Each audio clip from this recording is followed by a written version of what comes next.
All right. So welcome everyone to Coaching for Race and Gender Equity. I really appreciate everyone carving out time today. I understand looking at the sign up list, I've got people signed up from all over the world.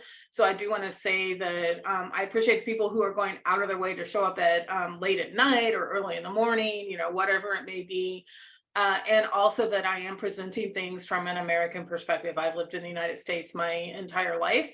And so that is going to show up in the way that I discuss things. So feel free to ask questions about how things might apply in other places. Somewhere around 75–80% of the countries that currently exist were at one point occupied and perhaps colonized by the United Kingdom.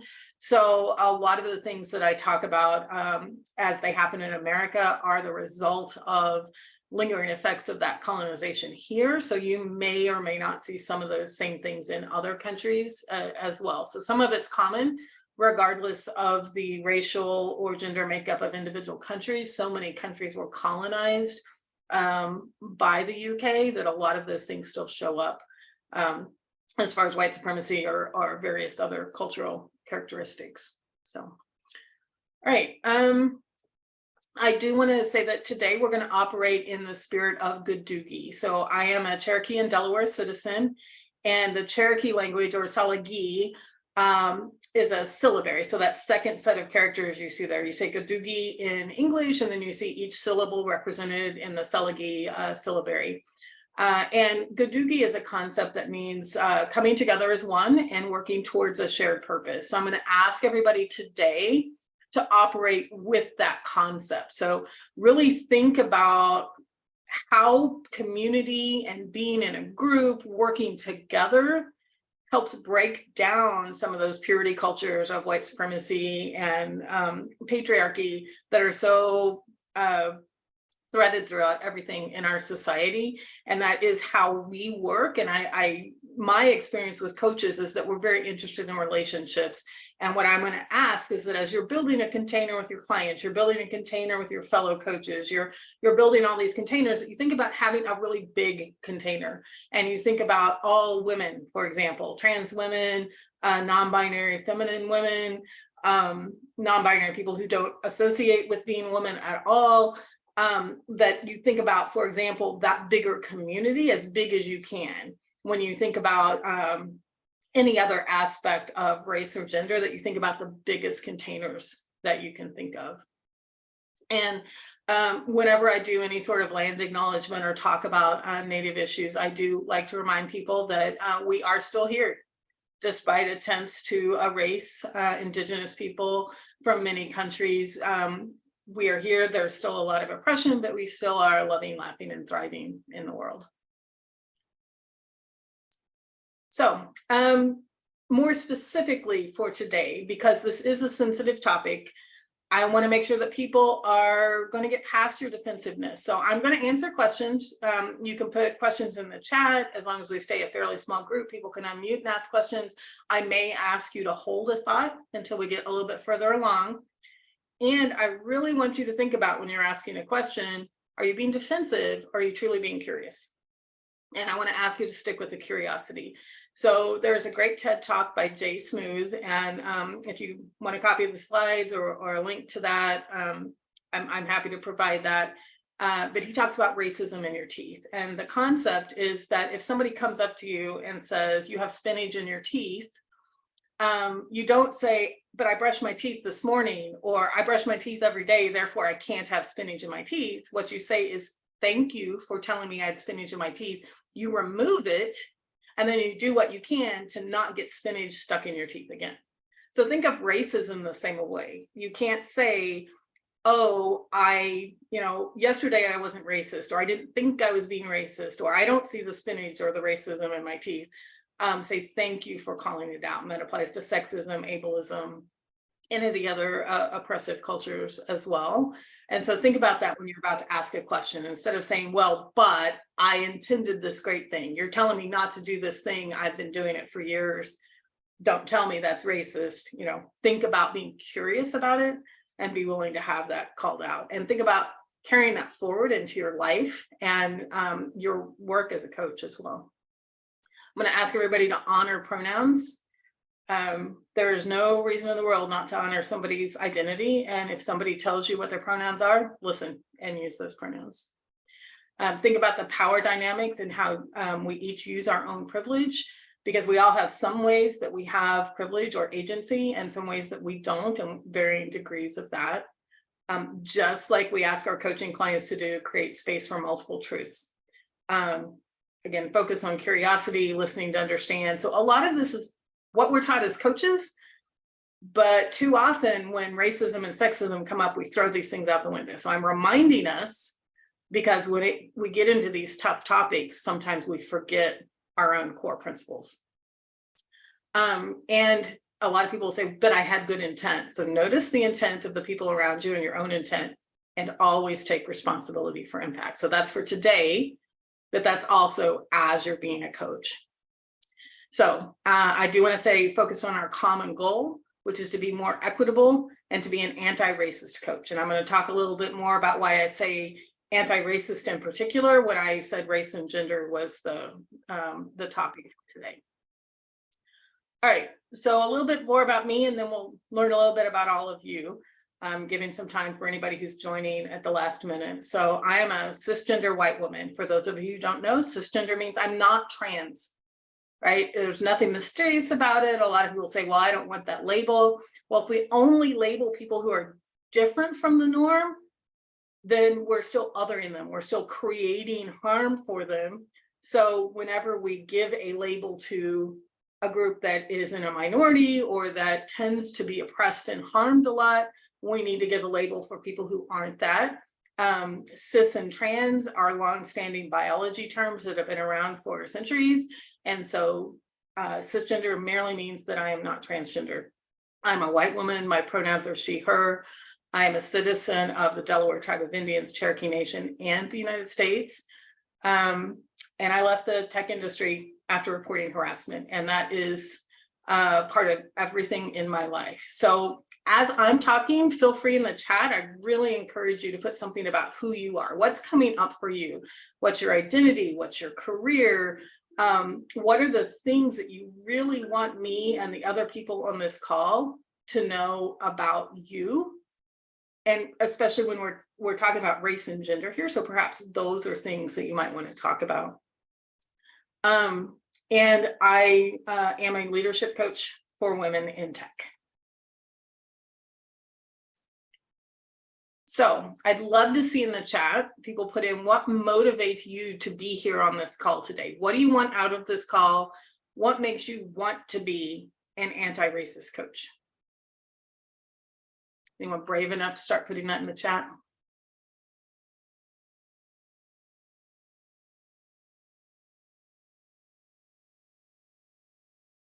Or anyone want to unmute and say why you're here or what you need out of today? Lots of quiet. I can. Thank you. I'm Patricio. I'm cis male. He, him. English is not my first language, so please be patient. But my goal is to help people, but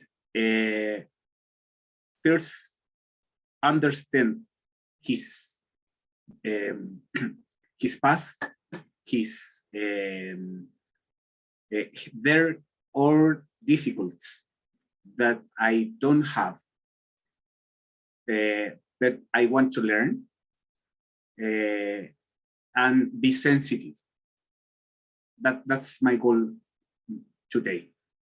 Thank you. I appreciate that. So, I definitely do plan to talk a little bit about what, some of definitions and the scope of how harms can occur from coaching. I'm going to wait and see what people are asking about before I get too much into the definitions of various things, but that's all in the appendix. So if you feel like I'm glossing over, like for what is race, for example, then just ask, and all the definitions are in the appendix.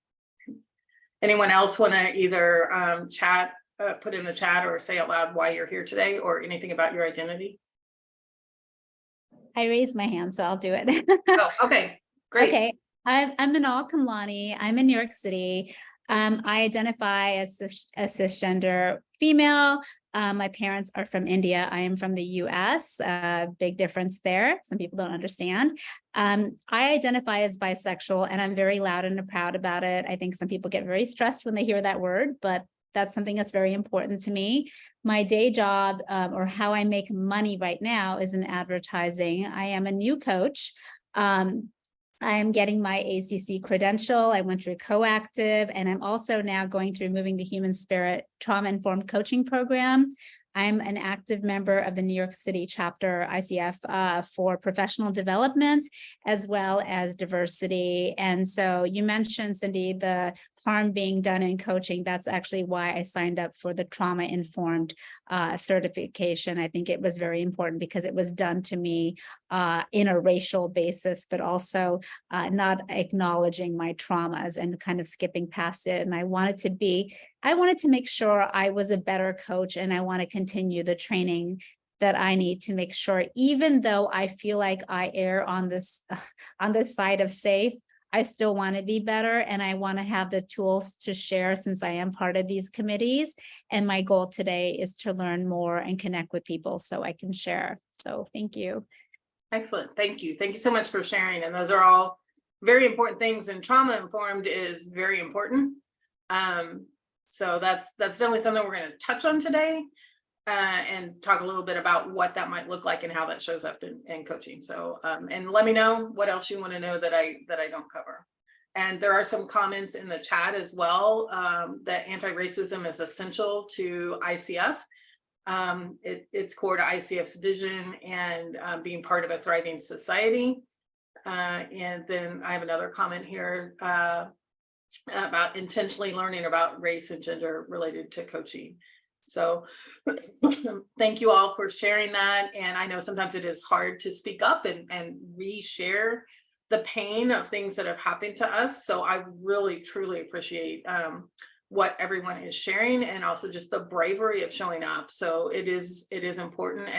And remember that when we're talking to clients, the further they get from what I call the white male bar, so there's a certain set of standards, at least in the United States and other colonized countries, that there's a certain way of things that are assumed to be good. There's success criteria, things that are truly built on the way white men have acted in the past, in particular cisgender white men. And that the further our identity is from that, the harder it is likely to be for us to walk the line to be perceived as meeting those standards, even if we're providing the same value. So thank you, everyone, for being willing to share your experience. And remember that that's what our clients are feeling as well. It's sometimes hard for them to answer our curiosity questions because they are feeling the harm of it when they do ask those questions. So, or when they do tell us about themselves. All right, so I don't see any other hands up. I'm going to go ahead and move on. We talked a little bit already. I think people already answered this question about why is ICF invested in this. And there are multiple core competencies and ICF ethics that relate directly to DEIB, or diversity, equity, inclusion, and belonging. So really, when we're talking about getting to know a client and being truly useful to a client, we have to understand their identity and their culture. And the more that we know about how race shows up, like what it is as a social construct, why it exists, the fact that it was created to be exclusionary by its very nature. And there's white as a race, and then there are various categories of why people aren't white enough, and those categories change over time and in context. They can change minute to minute. So there are some people that will never be considered white, but there are other people that are considered white in some circumstances and not others. Me, for example, I am white in most cases. I am also Indigenous, and when some people hear that I am a Cherokee and Delaware citizen, they move me out of the category of white. And yet I still have the vast majority of the privileges of a white woman in American society. Now I have generational trauma that a lot of other people don't have. So there's a huge complexity around that. So the more you know about the concepts and the systems of racism and sexism, the more useful we can be to our clients and the less harm we'll cause to our clients. And so that's all related to these competencies about truly being able to understand and be sensitive to the client's identity, understanding their context, and being comfortable working in a space of not knowing, that's all related to being on a really robust anti-racism journey. And then there are more ethics here. So being aware of how power shows up in situations, the way that we are raised in our cultures makes us want to not pay attention to a lot of power dynamics. So the more you study anti-racism, the more you learn about race, gender, disability, various other ways that people are put into categories, the more you can see and understand power and status differences. So for example, before I realized that I had been being harassed for years when I was in the tech industry, I was working with a coach, and there did come a point where I actually reported one instance of harassment, what seemed to be the most obvious and egregious. But even before that point, I would say things. And one of the ways my coach was really useful, as somebody who used to be in the tech industry, actually at the same company I was at, she would point out when I'd say, well, this thing happened and I'm trying to figure out how to not do this bad thing again. And she'd go, that's sexist, and I go, what? That expectation I was trying to meet was an impossible bar for a woman to ever meet. When my manager wrote on my review that I was being abrasive, I was literally trying to find ways, because, as a coach, the way I was taught to be a coach, I would have said, okay, so what is it that's going to make your manager not think you're abrasive? Well, that's not the right answer. As a anti-racist coach, my coach was asking me questions about, well, why do you think it's okay for your manager to treat you that way? Do you really think that you were being abrasive? And of course, it was obvious that as the only woman on the team, I was being asked to show up in ways that were only acceptable to men. And so when I would show up in the ways that some of the men showed up on the team, they go, not like that. We don't want you to show up as you actually are. We want you to be this way. But when you show up this way, we're going to call you abrasive and aggressive and all of those things. So a coach needs to know enough about those power dynamics to be able to ask more useful questions and delve into different things that are showing up in the situation. So that is an ethical requirement if we are going to be able to truly be excellent coaches. So that's a little bit about why ICF ethics and competencies mean that we need to be on an anti-racist journey. And one of the ethical statements now is that we're all about doing good, not avoiding bad. And that's one of the differences between I'm not a racist and I'm an anti-racist, because it is literally impossible to not be a racist. Every single one of us is doing something at some point in time that's racist. And in the United States, a lot of racism is anti-Black, and that's especially what is showing up and being talked about right now. But there are also anti-Asian sentiments and activities and things that are going on. There are anti-Indigenous things that are going on. And so a lot of Americans have spent a lot of time learning about anti-Blackness and how to be less anti-Black. And there's still years, decades worth of work for most of those people, not just on a deeper anti-Blackness journey, but also learning to combat anti-indigeneity or things against Native people, Asian people, all of these other categories as well. And most people that think they're really good in race turn around and use terminology that's harmful to people on mental health journeys and other sorts of things. So it's a never-ending journey, and we need to be focused on doing good instead of denying that something bad has happened. All right, so I do want to say that there's a whole bunch of definitions that are in the appendix, but I thought these were important to say. As I am using it today, I'm using Dr. Asa Hillard's definition of racism and sexism.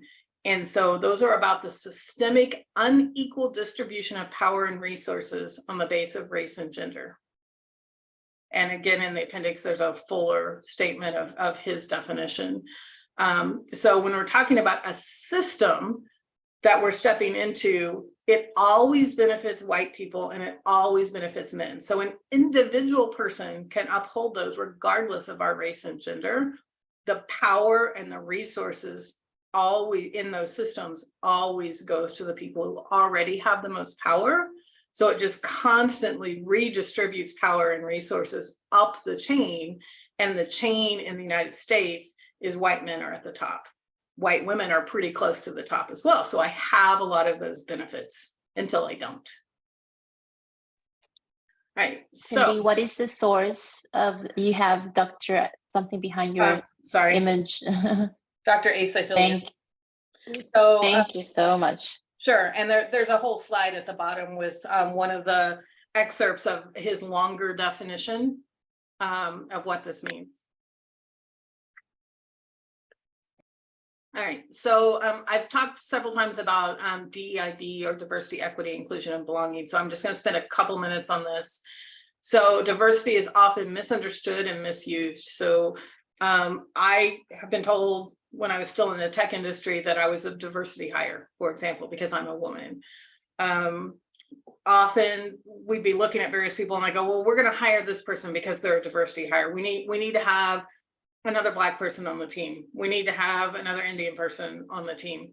That's not what diversity means, right? And an individual is not diverse. So when I was still in the tech industry, quite often you could have 30 people, 50 people, 75 people in the room, I'd be the only woman. And so me walking into the room does not make that room diverse, because if I'm 1 out of 50 people as a woman, even if we only look at the dimension of diversity, I don't make that team diverse because there's only one of me, right? And even if we met whatever standard we're using for this group is diverse enough across, say, gender, then we're probably still not looking at race. So again, the tech industry, which I'm most familiar with from 25 years in tech, quite often people would say, well, we're racially diverse because we don't just have white people in the room, we also have a handful of Chinese people and a handful of Indian people in the room, therefore we're diverse. Well, there were almost never Black people in the room. There were almost never Filipino people in the room. There were almost never Native American people in the room.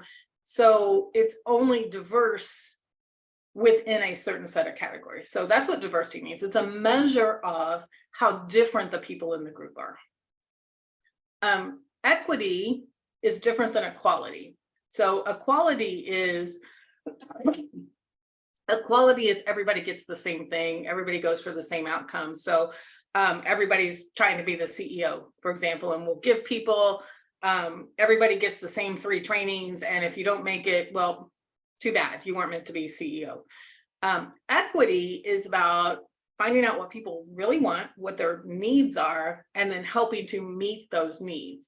And that may mean that a company or a community gives a lot more resources to one person than another person, but it's equitable because that other person has fewer things the system has already provided.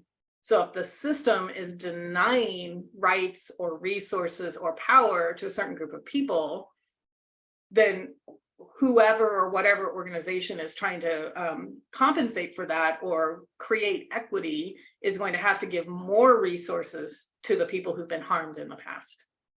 So that's what equity is about. It assumes that things aren't equal to begin with, and that different amounts of resources will need to be given to different people. And so when we think about coaching, a lot of times our clients will come to us and they'll say, I've got 2 employees, for example. One employee is asking for these 5 things, and this other employee is only asking for 1 thing. I want to promote the person who's only asking for 1 thing because they're obviously more prepared. Well, wait a minute, let's step back and think about what's equitable.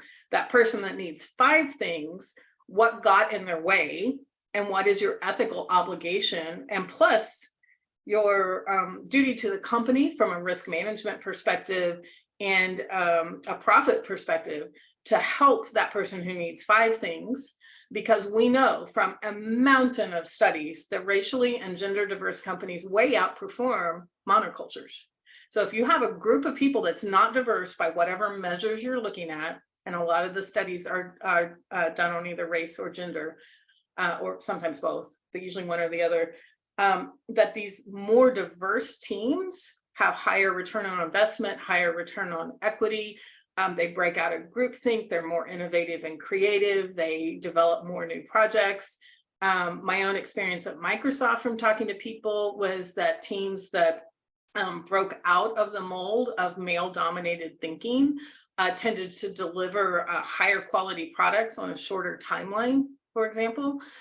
So somebody who needs more resources in order to be ready is not somebody that you need to be thinking, oh, they're not ready, therefore I'm not going to promote them. Maybe you do need to put that effort in because there is a positive return to the company in addition to it's just the right thing to do. So inclusion is really about being included in conversations and decisions. Belonging is a feeling. So can I come in as my authentic self and feel that I'm safe, feel that I'm being heard and valued?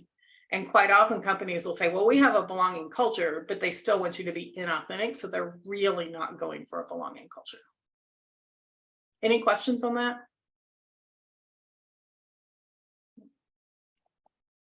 All right, and I see there are some resources that are in the chat, and that's great. I'm going to look at those once the session is over here. I'm going to try to get through the material.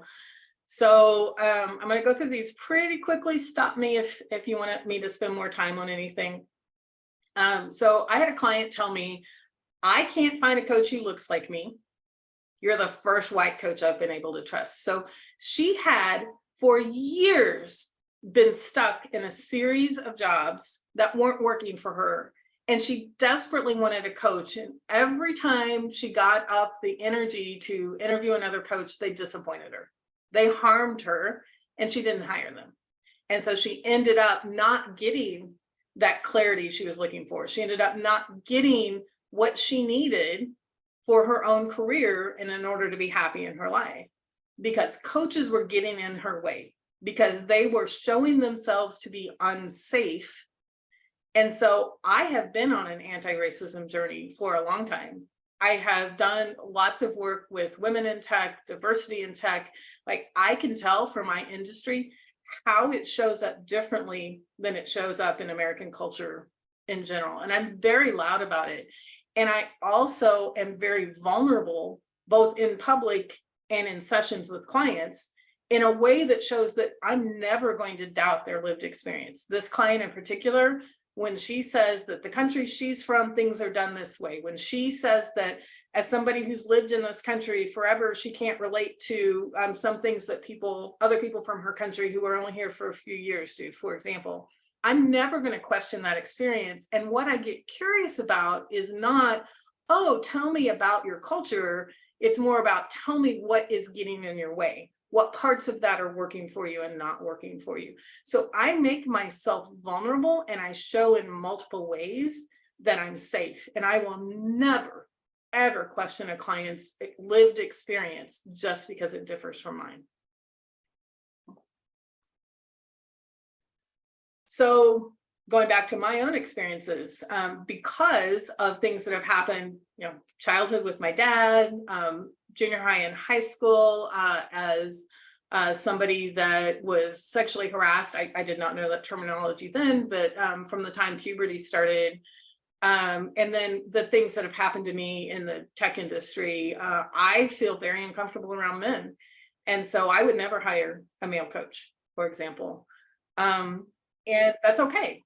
And it's interesting that when I was in coaching school, there was one of the ethical statements that we were discussing implied, and the way people were discussing it implied that if you're uncomfortable with the client or your client's uncomfortable with you because of cultural differences, that to be a good coach, you have to suck it up and coach them and just, ignore those cultural differences. And I think that's a very harmful attitude. If I have a client I'm not comfortable coaching, I did coach a handful of male clients, and I decided not to do that anymore. It was not ethical. It did not feel ethical to me. So just because you want to be seen as anti-racist doesn't mean it's safe for you to coach certain people. if you haven't dealt with your anti-Blackness, you need to think long and hard before you start to coach a Black client, for example. If you've done exactly zero work on indigeneity or Native issues, and somebody comes in and they're constantly talking about their Native heritage or their Native citizenship, you need to think long and hard about whether you're the right coach for that client, and get over the fact that people are going to go, whoa, what? That was racist to not coach them, and think about what's best for the client. And you have to be able to not question their lived experience, for example. So you have to feel safe to them. And honestly, they're never going to choose you anyway, but it's your duty to become a safer person to a wider variety of people. And so be a safe person, commit to your anti-racist journey, hold yourself accountable even when it's hard. Anti-racism is a body of work often created by and done by Black women. Most of the major works in anti-racism are from Black women, and it's very intersectional. So again, there's a slide at the end about Kimberly Crenshaw and the definition of intersectionality. It's based on a court case. It's one of the earliest contributions to critical race theory. And it talks about how if you're going to combat oppression, you need to think about how when you look at two identities together or multiple identities together, it's not just the combination of the harms, it is the multiplication of the harms. So for example, if you've got the court case that started all this with Kimberly Crenshaw, a Black woman in an organization who, when she took her discrimination case to court, the judge said, well, there are Black men who did not experience these harms, and there are white women who didn't experience these harms. I don't believe you that you experienced that harm. It's because as a Black woman, she experienced harms that neither one of those other two groups experienced. So that is about the intersection of those harms. And therefore, if you're doing anti-racist work, you have to be intersectional, or you're not solving anti-Blackness, anti-indigeneity, all of these other issues. So you have to think about them. So if you are anti-racist, by definition, you are building a more gender equitable world, a more disability equitable world, because that is required to be anti-racist. So be kindest to the people most harmed by the status quo. If a client comes to you, and I've heard some of these when I've gone to continuing education talks, somebody will bring a problem. My client has been falsely accused of harassing somebody. He's been falsely accused of being a racist at work or something like that. And inevitably, when I've heard these discussions, the coach comes in just totally believing that client who claims they didn't do any harm. I get it. You're on the client's side. You're there for them. And quite likely, almost certainly, they've done harm to those people that are accusing them of something, right? Because we live in a society where that happens. As a white woman, I guarantee you, I walk through the world doing harm to Black people. I try really hard not to. I've done a ton of work so that my harm is reduced, but I guarantee you it still happens because the system is built that way. And undoing 54 years of my own learning of how to operate and survive in the system is really hard work. And I haven't done that in the last 10 years. So get curious with these sorts of clients about the harm they have actually done. And you're not a lawyer, you're not dealing with the legal consequences, but help them understand that that person they're dealing with quite likely felt harm of some sort, and they need to take responsibility for that harm that was caused. So be kindest to the people most harmed. And then nurture thrival for yourself, because self-care is a radical act. And if we are going to be helping clients, we have to be thriving as well, or we don't have the energy and the resources to truly be open and safe for our clients. All right. So one of my friends, Dr. Sarah Lloyd, she has a PhD in social justice leadership. And one thing that she said that really cemented a lot of my discomfort with coaching when I was going through coaching school which was talking about, I know ICF uses slightly different terminology, but our school uses every client or every person is whole, capable, resourceful, and creative. And we spent a lot of time in class discussing what was uncomfortable about that. And Sarah one day said, it's because it feels like it's erasing her experiences. It's erasing her experiences as a Black woman in the world, because Black women are not allowed to be or to feel whole, capable, resourceful, and creative. So whatever version of that you have learned or that you use, remember that when you go in and say, well, I believe that you're whole, capable, resourceful, and creative, the more harmed we've been, the more trauma we've experienced. Like I've experienced a lot of gendered trauma, and a lot of people experience racialized trauma. The more of that trauma you've experienced, the harder it is to hear a coach act as if you're already whole, capable, resourceful, and creative. It's actually creating harm to think that way, because it erases their experience, because the systems get in the way of that. So another thing Sarah says is that if you think of your coaching as a partnership that is about allowing them to see themselves and how they're interacting with the system more fully, and helping them find ways where they can get closer to acting as if they actually are able to be whole, capable, resourceful, and creative when the system is working for them. That's how you can be helpful. And it really is a distinction that flips it around to seeing the person and seeing the systems that are in front of them, and not relying on individualism or toxic positivity or any of the things that tend to exclude people. So really, truly see the systems, which again is a lifelong anti-racism journey. Learn something new every day and stay on that journey no matter how uncomfortable it gets. Resolve the cognitive dissonance within yourself and the cognitive dissonance in your clients by learning and adjusting, not by dismissing new facts that land in front of you. So stay curious, regularly learn something new, and see how every single system, every single action around us is both gendered and racialized. Another thing is that we go in and we ask clients, well, what do you think you should do? What is the outcome that you want? It's really hard to see that. Like, I cannot see an entire system. It's impossible for any one human to see white supremacy in the United States, to see patriarchy, even just within the tech industry. I can see bits and pieces of it. So when a coach tells me, what do I want? It's assuming that I am solving my own oppression. I am then responsible for figuring out a way that most other people, experts, haven't figured out yet, how to get through that patriarchy or how to get through that white supremacy. And when you talk about intersecting complex systems, it gets even harder. And so be aware that the more harm our clients have faced, the harder it is for them to hear that they know the answer to their own problems. Partly because they've been told so many times that they don't, so it's hard for them to hear it. That we can help them with, but also because it ignores the system. It keeps us from seeing the system. So keep going no matter what. Letitia Nieto, she wrote a book Beyond Empowerment.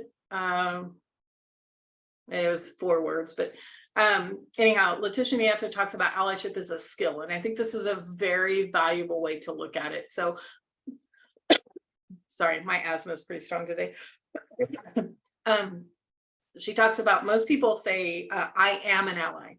I am an ally to Black people. I am an ally to LGBTQ people. I am an ally to trans people. We can't be an ally. It's not a state of being. Allyship is a skill, and it is a skill you exercise in uncertainty.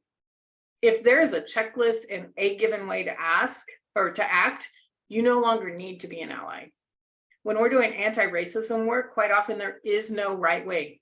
There is no right answer, and we have to act anyway. We're going to act, and we are going to fail all over the place, and we have to keep acting anyway. And every time we have to learn from it and act again. And that is exercising an allyship skill. and thinking of it as a skill we exercise takes it out of, I'm a good person. It takes us out of defensiveness and maybe moving on to really thinking about seeing the whole person, seeing the system. And yes, Pagina has put the link in there to Beyond Inclusion, Beyond Empowerment in the chat. And that is the book I was referring to. Excellent book. And again, do the self-care that's necessary. As Audre Lorde said, caring for myself is not self-indulgent. It is self-preservation, and that is an act of political warfare. I guess it's welfare too. I am constantly having to say to my clients who've been traumatized, it's not your fault, right? So that is a sign of several things, trauma, so I'm going to get to in a minute, but also an abundance mindset. So when we go in, and a lot of coaches talk about, well, I'm trying to coach into an abundance mindset. Well, wait a minute.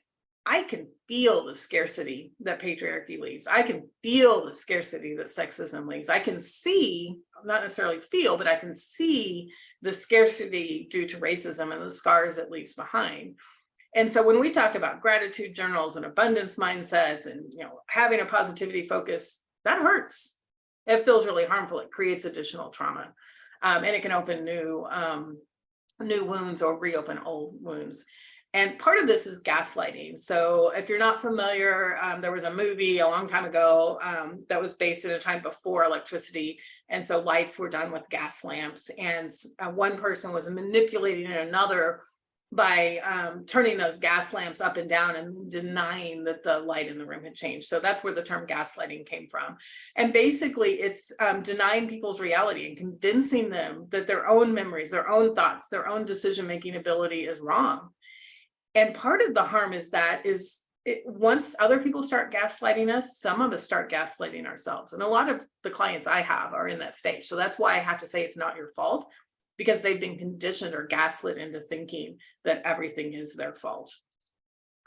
Resmaa Menakem wrote My Grandmother's Hands, and he's got a newer book out. I'm forgetting the name of it, but he talks about trauma over time looks like personality, family traits, and culture.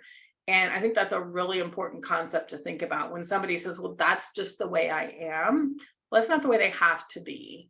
So for example, my entire life, I've been an introvert. I'm still an introvert. And the more healing I have from my childhood trauma and the trauma I experienced at work, the less I experience and exhibit what are typically introverted traits.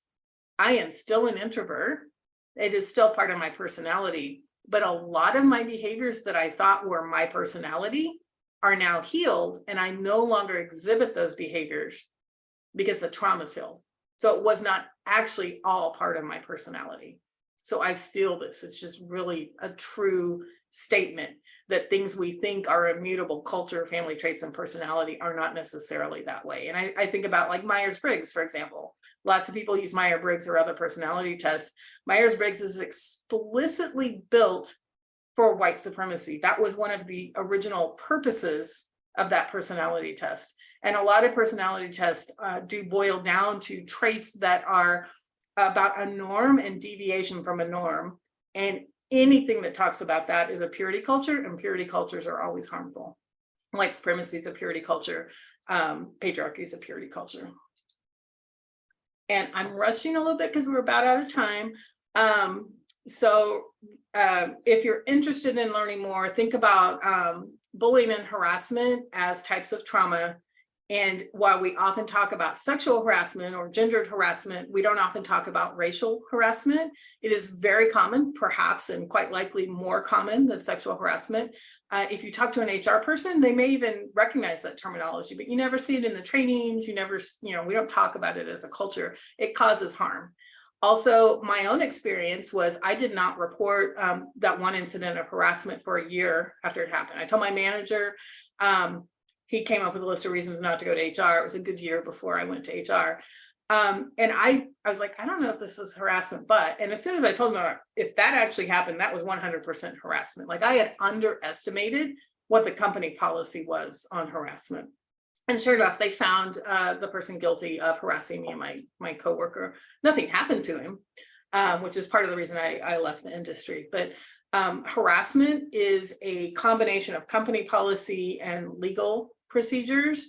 It's also a cultural phenomena. And so by leaving it only in the realm of legal issues, we leave a lot of possible remediation or actions we can take on the table. So we can really help our clients who have faced some sort of bullying or harassment by understanding what that actually means and understanding the difference between policies, legal requirements, and just, I experienced harm. I went out of this situation. And if you're interested in the term weathering, there was a recent NPR talk on it. There's a book. It's a concept I believe was created 10 or 15 years ago. So repeated trauma, in particular, racialized trauma, creates something called weathering. So it increases heart attacks, it increases stress, it increases blood pressure, physical appearance. All sorts of things go on with weathering. So I think that's an interesting topic for coaches to be aware of. So think about healing when you're doing coaching, and heal within yourself. You have to be the person you're asking your client to be. If you're wanting them to be able to move past trauma, you have to have dealt with your own trauma. Right? And as was mentioned earlier on this call by Manal, be trauma informed. And that is a little bit difficult right now. I mean, there's tons of work on trauma, certified or feeling like you know a lot about it. There's a whole bunch of widely varying things. So I'm really interested in what Manal found and how that was vetted, because I'm very interested in that. But what I found 2 or 3 years ago when I was looking was that it was all over the place, a wide variety of things. But learn as much as you can. There's a ton of books on it. There are some psychology groups that offer regular training for therapists on trauma, and I found some of those to be very useful even as a coach. And here's one thing that's very important. So Javon Jones at Geek Girl Con last year, I think, made a statement that I thought was really important. If you are saying, I'm apolitical, I'm not being political, what you're saying is, I'm okay with whiteness as the norm. I'm okay with white supremacy, right? That's what you're saying when you say, I don't care about politics, I don't see color, I'm colorblind. That all means you're okay with, here's the standard, and the standard is white men. And anything other than that is, they have a lot of extra work, they have less power and fewer resources, and I'm okay with that. That's what apolitical means. So think about that with your clients. When they come to you and they say, I don't want to get involved in the politics at work, or this thing's happening and I don't understand how as a white person, now all of a sudden all these people of color are coming in and they're being given these jobs. Well, okay, wait. If you've been on your anti-racism journey, what happened is some people got out of the way of people of color getting jobs. It's not that they were given the jobs, it's that some obstacles were removed and other obstacles were likely put in place. One other thing I want to cover is that a lot of times we talk about systems without really defining them. So you have a system, it's a macro. So here are the things that are happening. You have macroeconomics, you have macroaggressions. Those are the systems that are in place. Those are the sets of laws, the sets of policies, just the common, we've always done it this way, traditions. Those are the systems. We can't always see them. A lot of times systems are really good at hiding themselves. And there's only a certain range of outcomes allowed within a system. And so an individual who is trying to do good, an individual who's trying to not be racist, for example, is only allowed to have outcomes within that system. So an individual going in and saying, I'm going to hire more Black women into the tech industry is going to immediately run into a million things that keep them from doing that. And you have to keep going anyway, right? So individualism can be a problem because you need allies, or you need people who are exercising their allyship skill. You need sponsors, you need other people in community with you, which is why you need to center community, partnership, and relationships. So always be deepening your anti-racism work. And when you're doing anti-racism work, pay people for the work. Black women are asked all the time to do that work for free. Don't do that. Buy their books, join their Patreons, hire them, Like, stop making them do the work for free. And stop making them relive their pain and trauma. Don't go into a discussion group and say, well, explain to me, prove to me that that thing happened. No, don't do that. And don't do it with your clients either, right? Don't make your clients educate you on why their lived experience is an example of racism or sexism.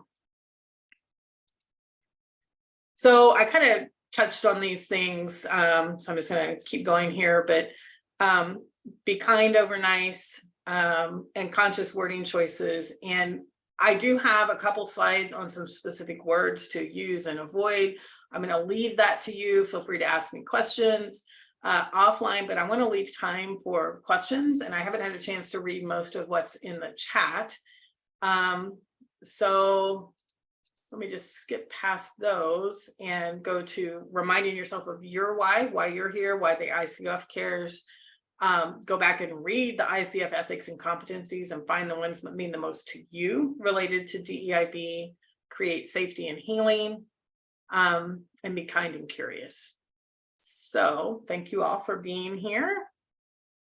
Tell me, either unmute or put in the chat, what are you taking out of this? What is one thing that's really going to stick with you, and what's one thing you're going to do as a result of today?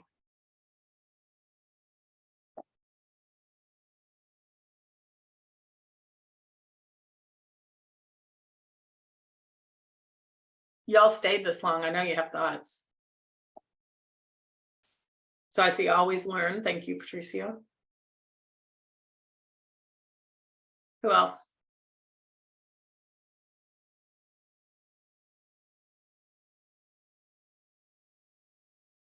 No one learned anything?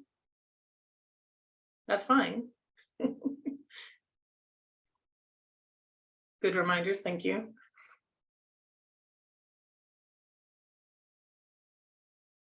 Anti-racist as a term, Ibram Kendi really popularized that term. A lot of Ibram Kendi's work was based on the work of Black women who came before him.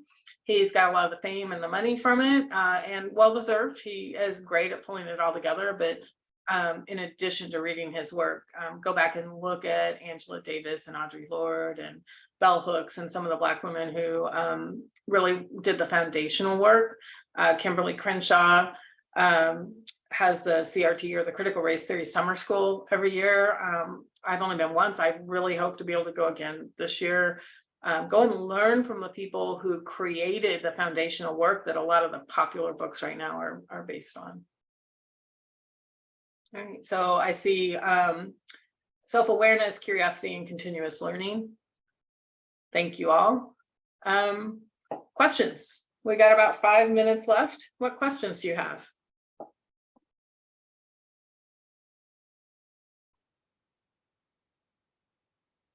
Anyone?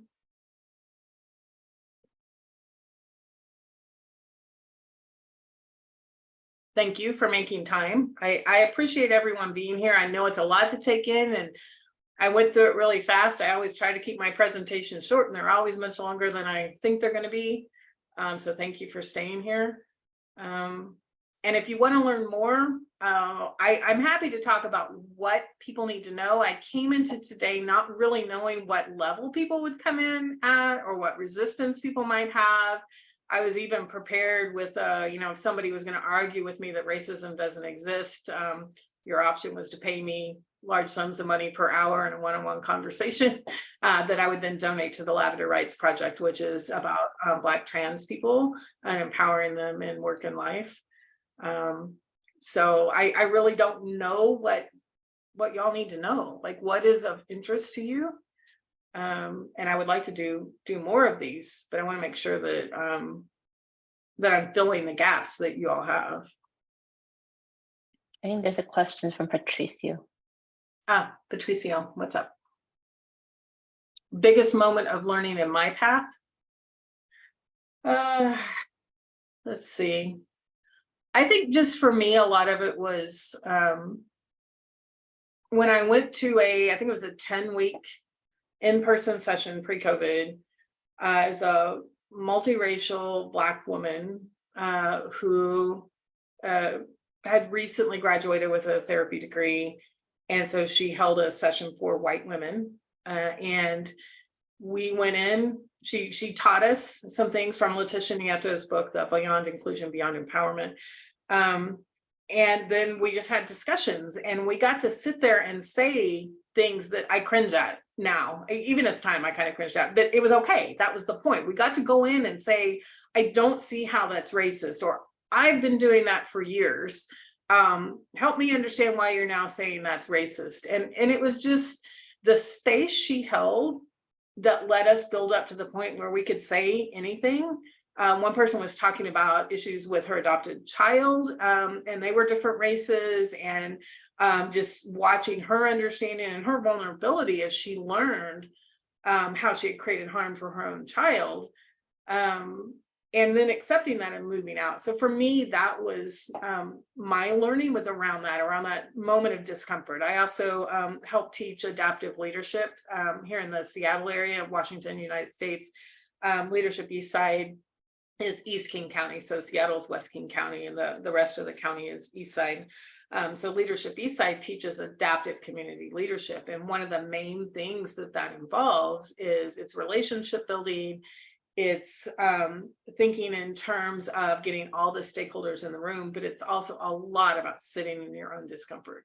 So take that moment when you're most uncomfortable. And as a coach, we want to say, well, that's your moment to grow. And it is. It's also a moment where you need to resolve your cognitive dissonance. Lily Zhang actually had a great LinkedIn post about this today. So if you are having a moment of discomfort, a lot of people, American culture in particular, tells us to resolve it by removing what caused the discomfort. But if you're on an anti-racist path, what you need to do is figure out how you as a person need to change to resolve that discomfort. And you get to choose, is it a more anti-racist way that I'm going to change? And I hope that you do choose that. So that's one of my learnings, is that sitting in that discomfort and coming out the other side. All right. So I'm happy to hang out a little bit longer and answer questions if anybody has any. I also know for some people it's late at night or early in the morning. So I thank everyone. Anyone have any last questions? All right, so I've got the recording going. I hope everybody got an email this morning. If you signed up, you should have gotten an email with a reminder. You can reply to that and let me know if you want to have a link to the recording. I'll try to find a place. I'll probably put it up on YouTube and send that link out in a day or two. It takes a while, a couple hours to have it processed and then uploaded to YouTube. So it'll probably be maybe over the weekend. I'll send you a link if you want it. Yeah, thank you, everyone. I really appreciate you coming, and I hope that you take your anti-racism journey a little bit further. Yeah. I'd love to stay in touch with folks. Thank you very much, Cindy. No, thank you. And thank you for Patricio for participating and being willing to speak up. All right. I appreciate everyone coming.